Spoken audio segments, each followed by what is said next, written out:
I was 3 years old nang ikaw ay na-meet. Napahanga ako sa taglay mong bait. Ikaw ang guest ko sa tuwing birthday.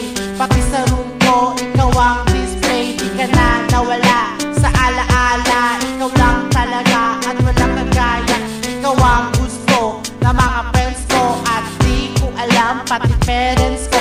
Ano ba ang meron ka na wala sa iba? At napapangiti pag nakita ka na sa mga